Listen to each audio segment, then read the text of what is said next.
Muito bem, vamos continuar furto qualificado e agora vamos para o artigo 155, parágrafo 4º, inciso 3º, que vai tratar do furto qualificado mediante o emprego de chave falsa. Tá aí na tela de vocês. Então, o furto será qualificado se houver o emprego de chave falsa. Beleza, professor, e o que é considerado chave falsa? Tá aí para vocês na tabela. Qualquer instrumento que funcione no lugar da chave verdadeira. Não precisa ter forma de chave. Por exemplo, gazua, chave micha. Chave micha, inclusive, o pessoal faz, às vezes, com o garfo. Tira os dois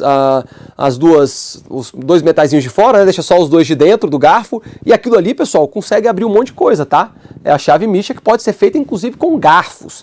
Isso vai ser considerado uma chave falsa? Sim, vai ser considerado uma chave falsa. Os dentes do garfo, essa palavra estava me faltando. Olha aqui, então. Considera chave falsa o chaveiro que fabrica uma cópia. Se o chaveiro é aquela profissão, né? O cara que fica lá 24 horas disponível para você quando você perde sua chave. Se ele fabricar uma cópia com a intenção de praticar um furto, esta cópia que foi fabricada pode sim ser considerada uma chave falsa. Tá bom? Muita atenção. E o que não se considera chave falsa? A chave verdadeira, se tiver sido subtraída anteriormente. Muito cuidado, tá, gente? Vamos supor que o agente encontra a chave de um veículo que pertence a uma pessoa, subtrai a chave daquele veículo. 10 dias depois que o dono do carro já está usando a chave reserva, ele usa aquela chave que ele havia subtraído para subtrair o veículo. Reparem, ele usou nessa subtração a chave verdadeira. Ele tinha subtraído essa chave verdadeira antes. Não é uma chave falsa, é uma chave verdadeira, portanto não incide esta qualificadora. Além disso, ligação direta em veículo também não vai configurar a qualificadora da chave falsa, tá bom? Observação, é possível a aplicação do princípio da insignificância a esta qualificadora. A gente falou sobre o princípio da insignificância há alguns blocos e eu falei para vocês, olha, o furto qualificado em algumas situações é aplicável, em outras situações não é aplicável, mesmo naquelas que o STJ diz não ser aplicável, já teve situações em que o juiz reconheceu o princípio da insignificância num furto qualificado. Já no furto qualificado com emprego de chave falsa, tem jurisprudência aqui dizendo que é sim possível o reconhecimento do furto, do princípio da insignificância no furto qualificado, beleza? E tá aqui então a jurisprudência para vocês do STJ, habeas corpus 148.496. Bora em frente. Temos ainda a qualificadora mediante concurso de 2 ou mais pessoas e esta aqui acaba, não sei porquê, mas acaba sendo às vezes a mais esquecida pelos alunos. As provas colocam uma situação em que houve um furto praticado por 2 ou mais pessoas. E aí coloca lá, o furto praticado pelos agentes foi um furto qualificado. E muitos alunos marcam errado, porque ficam procurando uma qualificadora na historinha que é contada pela banca e esquece da coisa mais óbvia. Se eu tenho um furto praticado em concurso de pessoas, o furto será qualificado. Pena de reclusão de 2 a 8 anos e multa para cada um dos agentes. Tranquilo? Então, muita atenção nessa qualificadora, mas eu tenho alguns comentários para fazer. Primeiro, é uma pergunta. Existe a necessidade de 2 autores para aplicar essa qualificadora? Professor, por que você botou autores em negrito? Porque autor é diferente de partícipe. Autor, de acordo com a teoria objetivo formal que é adotada no direito penal brasileiro, autor é aquele que pratica o verbo núcleo do tipo penal. Vamos supor que eu tenha um conhecido e este conhecido me liga um dia e fala, olha, ô Érico, tem uma casa do meu vizinho aqui que está vazia. Ele acabou de sair para viajar, então a casa está vazia, cara. Se você quiser furtar, eu acho que é uma boa oportunidade para você furtar, porque eles estão todos viajando. Reparem, este vizinho, que é meu amigo, ele me induziu, eu estava de boa, ele me induziu à prática de um crime. E eu falo, pô, beleza, cara, você está me dando essa fita aí, então eu vou lá praticar esse furto. Eu entro na residência, pratico o furto e vou embora. Reparem, quem que é o autor do crime de furto? Eu. Por quê? Porque eu que pratiquei o verbo. Qual que é o verbo? Subtrair. Foi eu quem subtraiu os objetos que guarnecem aquela residência. Beleza. E este meu amigo? Ele é autor? Não. Ele é partícipe, porque ele contribuiu para a prática do crime. Ele me induziu à prática do crime, então ele é partícipe. Eu sou autor, ele é partícipe. Pergunto a vocês, há concurso de pessoas nessa situação? Pergunto a vocês, nessa situação, aplica-se a qualificadora do concurso de duas ou mais pessoas do furto? Aplica-se, ok? Por quê? Porque não há a necessidade de dois ou mais autores. Pode ser um autor e um partícipe. Podem ser dois autores, um autor e três partícipes. Havendo o concurso de pessoas, eu vou aplicar esta qualificadora. Beleza, galera? Então, na tela, há necessidade de dois autores para aplicar essa qualificadora? Não. Pode ser um autor e um partícipe, ok? Porque a lei fala simplesmente concurso de duas ou mais pessoas, não requer que haja a coautoria.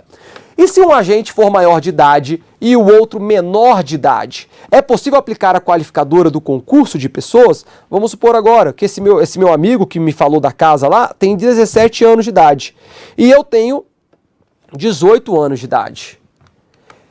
O menor inimputável pode ser considerado uma pessoa para fins de reconhecimento desta qualificadora? Pode.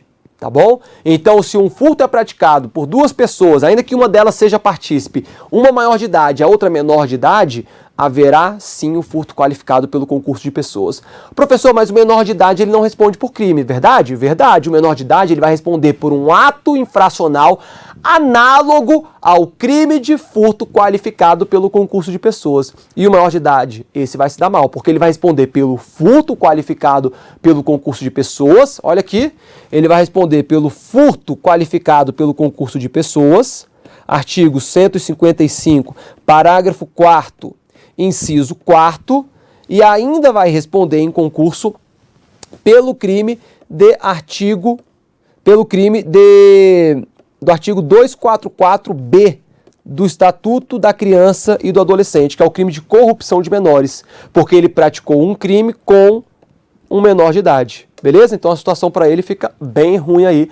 Mas, respondendo então objetivamente, e se um agente for maior de idade e o outro menor de idade, é possível aplicar a qualificadora do concurso de pessoas? Sim, absolutamente possível. Súmula 442 do STJ. É inadmissível aplicar no furto qualificado pelo concurso de agentes a majorante do roubo. Professor, não entendi nada dessa súmula. A súmula ela é um pouco estranha mesmo. Ela é estranha porque ela é um pouco absurda, nem precisava dela. Vocês estão vendo que aqui no furto, o concurso de pessoas qualifica, é uma qualificadora, correto? Correto, professor, beleza. Lá no crime de roubo, o concurso de pessoas é uma majorante. Enquanto aqui qualifica o crime de furto, lá no concurso de pessoa, lá no crime de roubo, o concurso de pessoas é uma majorante. Aumenta a pena de 1/3 até a metade. E aí qual foi a tese defensiva? Os advogados começaram a falar, olha, é injusto isso. Por que que o meu cliente que praticou um furto com concurso de pessoas responde por furto qualificado, sendo que lá no roubo, quem pratica roubo com concurso de pessoas responde por uma majorante de 1/3 à metade? Eu quero que o meu cliente seja responsabilizado pela majorante do crime de roubo, porque lá é uma majorante. Eu quero que ele tenha aumento de pena no crime de furto, aumento de pena de 1/3 à metade, e não que o furto seja qualificado. E aí veio o STJ e falou, nada disso. Tá bom, tá certo, você pode até dizer que é desproporcional, que não é justo, mas é assim que a lei determina. O concurso de pessoas no crime de furto qualifica. O concurso de pessoas no crime de roubo majora a pena em 1/3 à metade. Procurem. Vejam aí no seu Vadmecum, artigo 157, parágrafo 2º, inciso 2º. Vai falar do roubo majorado, roubo circunstanciado pelo concurso de pessoas. Beleza? Então é inadmissível aplicar no furto qualificado pelo concurso de agentes a majorante do roubo. Aquela majorante do artigo 157, parágrafo 2º, inciso 2º, não se aplica no crime de furto. Simples assim, súmula 442 do STJ, para que ninguém fique com qualquer dúvida.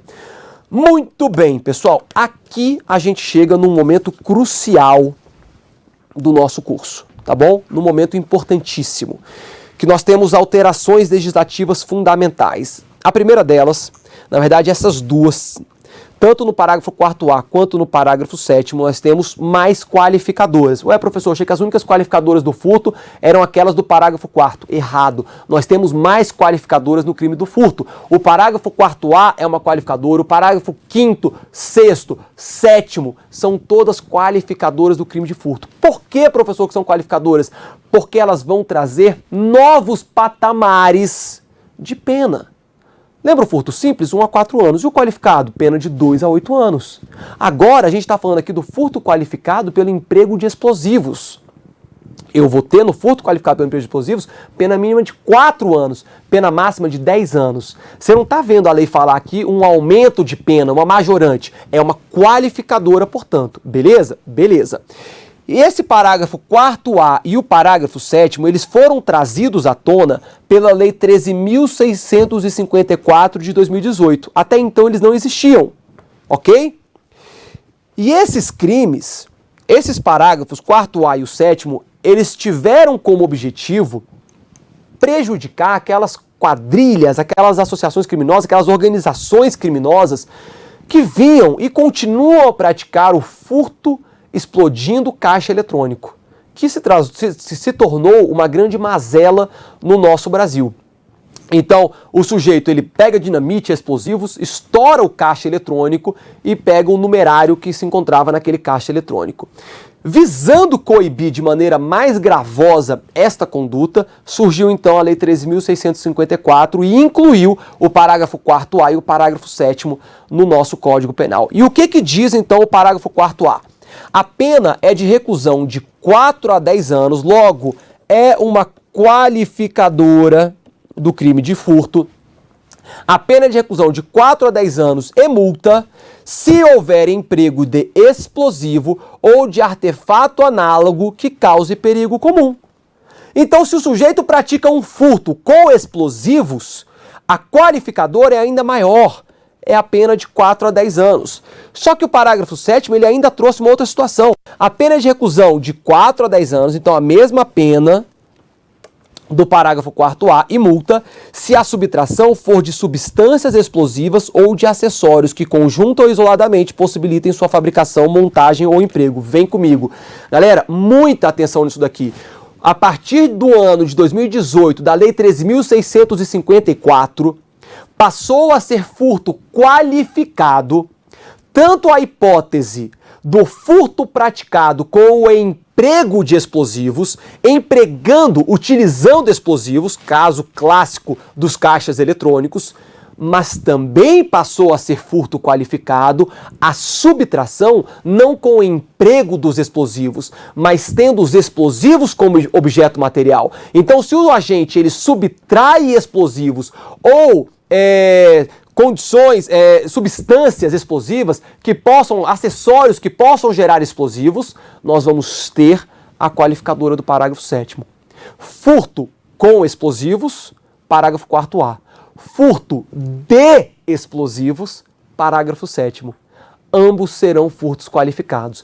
Ambos terão pena de 4 a 10 anos de reclusão e multa. Deu para entender? Furto com explosivos, utilizando explosivos, e o furto dos próprios explosivos ou substâncias que possam gerar esses explosivos, ambos são qualificados. Beleza, galera?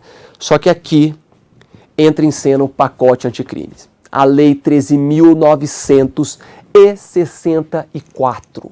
O pacote anticrimes que veio a abalar o mundo do direito penal e direito processual penal. E a gente tem que ter uma atenção muito especial aqui. Por quê?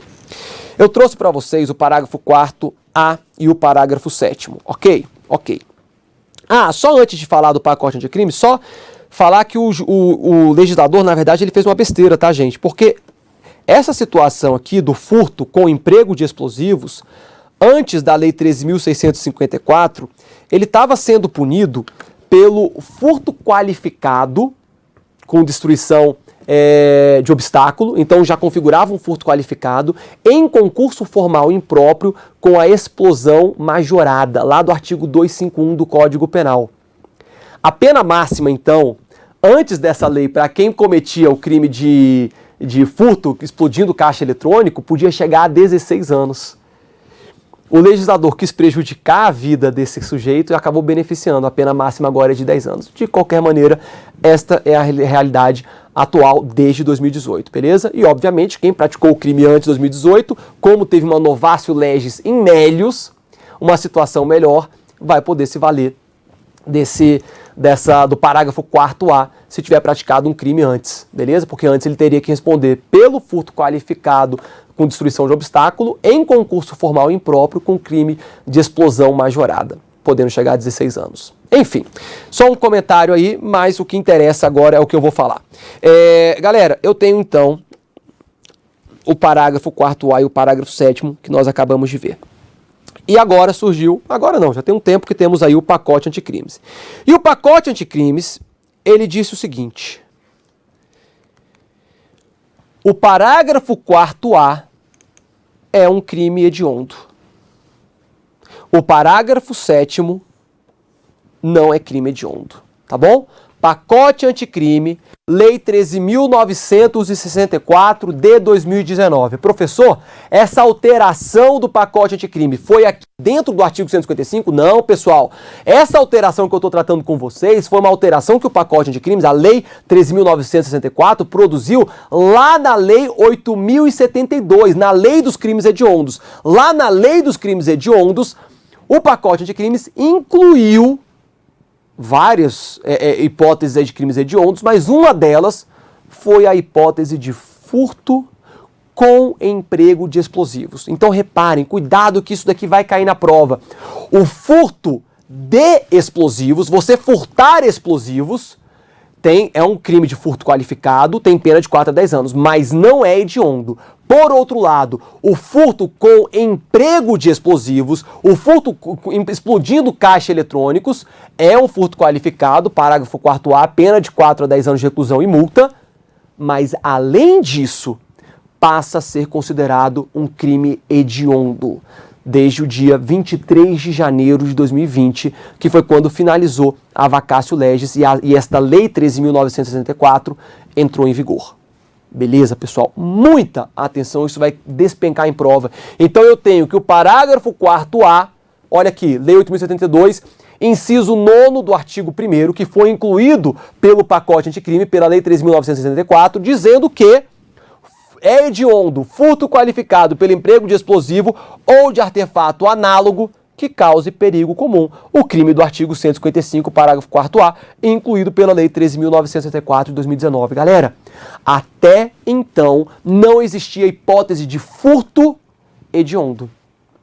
Esta é a primeira hipótese e por enquanto, a única hipótese de furto que é considerado um crime hediondo. Somente o furto qualificado com emprego de explosivos. Tranquilo? Pessoal, muita atenção nisso daí.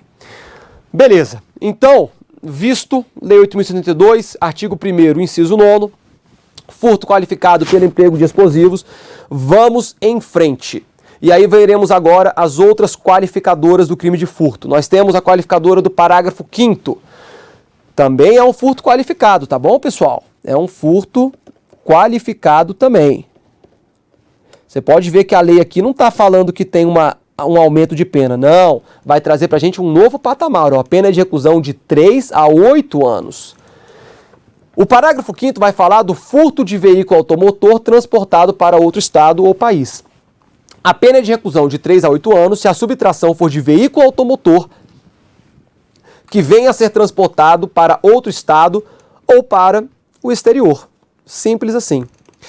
A natureza jurídica dessa qualificadora, a gente vai dizer que é uma qualificadora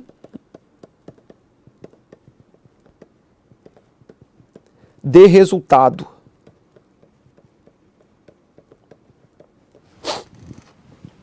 Vamos supor que eu tenha praticado o crime de furto. Subtraí um furto simples, pratiquei um furto simples e subtraí um veículo. E pensei comigo, poxa, eu vou levar esse veículo para outro estado. Entretanto, no meio do caminho, o carro dá problema, o pneu fura, a polícia me aborda e me prende. E a polícia me pergunta, mas você queria fazer o que com esse carro? Eu queria levar para outro estado. Pergunto a vocês, qual crime eu respondo? Qual a tipificação desta minha conduta? Eu respondo pelo furto simples, consumado, ou eu respondo pela tentativa de furto qualificado do artigo 155, parágrafo 5º? Pessoal, eu respondo pelo furto simples. Porque eu só vou incidir a qualificadora do parágrafo 5º se efetivamente houver o transporte do veículo, e veículo aqui, pessoal, pode ser uma motocicleta, pode ser um carro, pode ser um caminhão, mas se houver a efetiva transposição de fronteira. Se eu sair de um estado e entrei em outro, se eu sair do Brasil e entrei em outro país, somente aí haverá então a incidência dessa qualificadora, tá bom? Olha só, ela é bem clara. A pena de reclusão de 3 a 8 anos se a subtração for de veículo automotor, ok, que venha a ser transportado para outro estado ou para o exterior, por isso que tem natureza jurídica de qualificadora de resultado, tá bom? Tem uma crítica ao parágrafo 5º. Vocês conseguem ver qual é a crítica ao parágrafo 5º? Quando a gente fala de crimes contra o patrimônio, em regra, o legislador ele vai trazer a pena de multa. Porque se o agente quis prejudicar o patrimônio de uma pessoa, ele deve ter o seu patrimônio prejudicado também. Aqui no parágrafo 5º, o legislador esqueceu de colocar a pena de multa. Então a pena de reclusão de 3 a 8 anos, e só, não tem pena de multa no parágrafo 5º, beleza? Atenção então a esta qualificadora de resultado. Temos ainda o parágrafo 6º, que foi incluído pela Lei 13.330 de 2016, que é o chamado furto de semovente.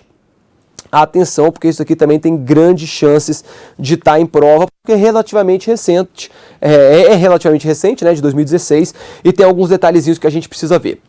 Então, o furto de semovente, olha aqui, a pena é de reclusão de 2 a 5 anos. Se eu tenho um novo patamar de pena, eu já sei então que é outra hipótese de furto qualificado. Qualificado, que é isso? Qualificado. Não, calma aí, pessoal. Qualificado. Pronto, agora ficou bom.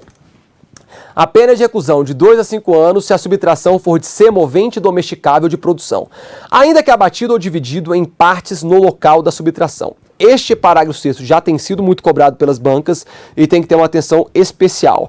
Reparem, se eu tenho um semovente domesticável. O que é um semovente domesticável? Primeiro, o que é um semovente? Semovente é um animal, tá bom? O animal, ele pode ser um animal selvagem, ou pode ser um animal doméstico ou domesticável. Tá bom? Se eu subtrair um animal selvagem, e eu já até usei esse exemplo para vocês lá nos primeiros blocos, a subtração de uma onça pintada lá do Pantanal, eu nem tenho crime de furto. Eu vou ter um crime ambiental, ok? Por quê? Porque o animal ele tem que pertencer a alguém, e um animal selvagem não pertence a alguém, pertence a ninguém, pertence ao povo, né? A população geral pertence ao mundo, não pertence a uma pessoa específica. Então, se eu subtraio um animal selvagem, não é crime de furto, é crime ambiental, beleza? E aí eu tenho um animal doméstico. O animal doméstico, ele pode ser um animal doméstico simples ou um animal doméstico de produção.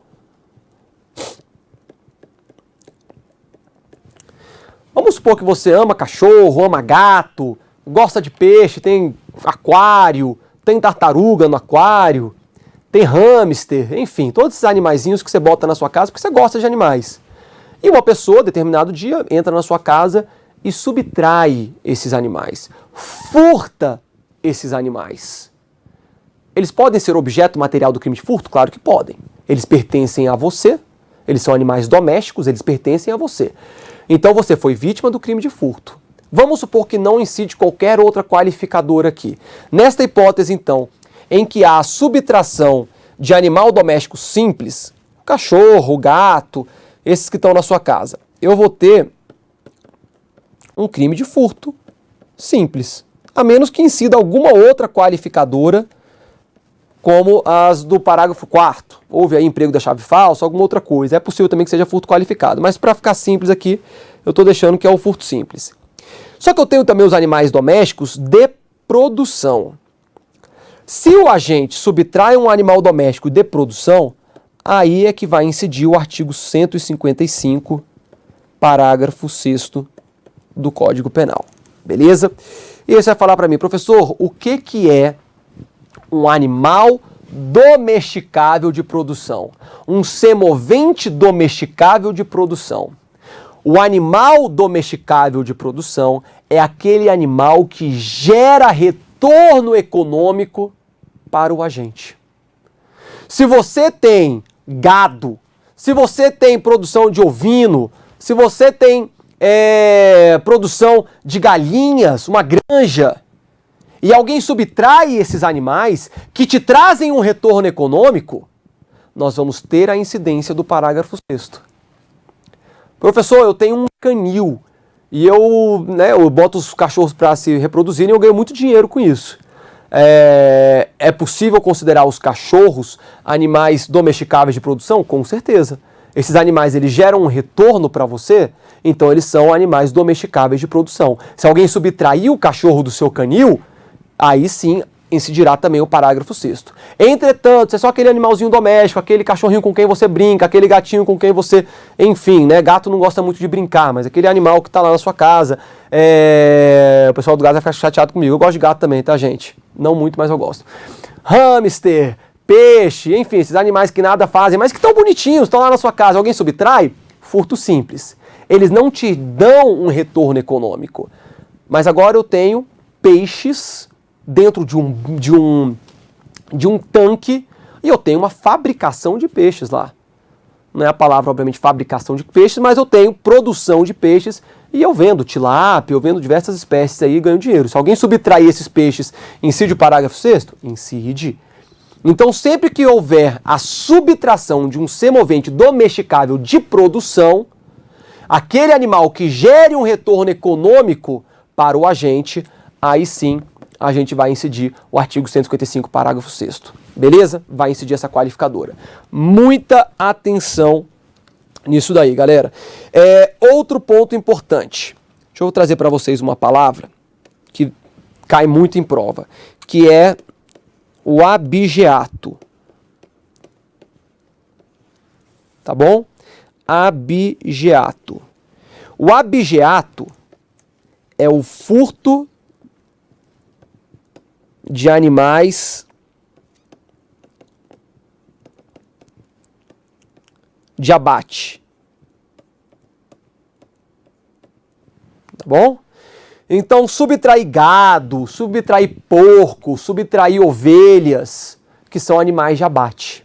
O abigeato, ele configura esta qualificadora do artigo 155, parágrafo 6º. O abigeato é a subtração de animais domesticáveis de produção, mas esses semoventes domesticáveis de produção, que são animais de corte, tá bom? Esse vai ser o abigeato. O abigeato faz incidir sim o artigo 155, parágrafo 6º do Código Penal. Beleza, galera?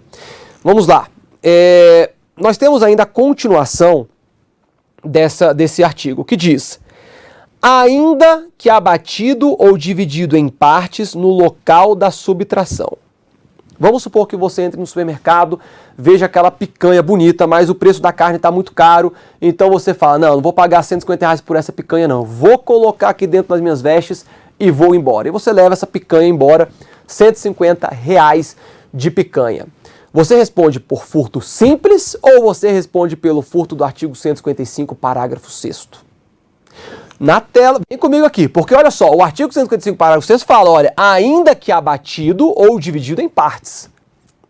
Aquela picanha é um boi que está dividido numa parte ali, a mais gostosa do boi, que é a picanha. E aí, pessoal? Você vai responder pelo parágrafo 6º ou pelo furto simples? Você responde pelo furto simples. Por quê? Esta situação, ela se aplica, vai ter uma aplicação específica quando houver o abate ou a divisão em partes no local da subtração. Isso aqui é muito comum acontecer na área rural. Os agentes, eles capturam uma vaquinha em determinada fazenda e como não conseguem transportar essa vaca, porque ela é pesada, enfim, é difícil transportar a vaca, eles matam a vaca no meio da madrugada, matam essa vaca, cortam as partes mais valiosas dessa vaca e levam ela dividida em partes. É para isto que existe essa disposição do artigo 155, parágrafo 6º, tá bom? Quando este animal, semovente domesticável de produção, ele é abatido no local e dividido em partes no local. E repare, se isso foi durante a madrugada, professor, a gente pode incidir o furto noturno e combinar o furto noturno com o parágrafo 6º? Podemos, beleza? Mais uma pergunta. Professor, eu posso aplicar o princípio da insignificância neste furto qualificado? Pode. Quer ver um exemplo clássico? O ladrão de galinhas. Não aquele ladrão que furta a galinha de uma família que está passando necessidade, porque a gente não sabe que a gente não pode aplicar o princípio da insignificância. Mas vamos supor o ladrão de galinha que entra numa granja com milhares de galinhas e lá subtrai uma galinha e leva para sua casa. Foi um abigeato isso? Foi. Foi um furto de um semovente domesticável de produção? Foi. Incide o artigo 155, parágrafo 6º? Incide. Entretanto, é possível a aplicação do princípio da insignificância em razão do baixo valor de uma galinha viva. Beleza, galera?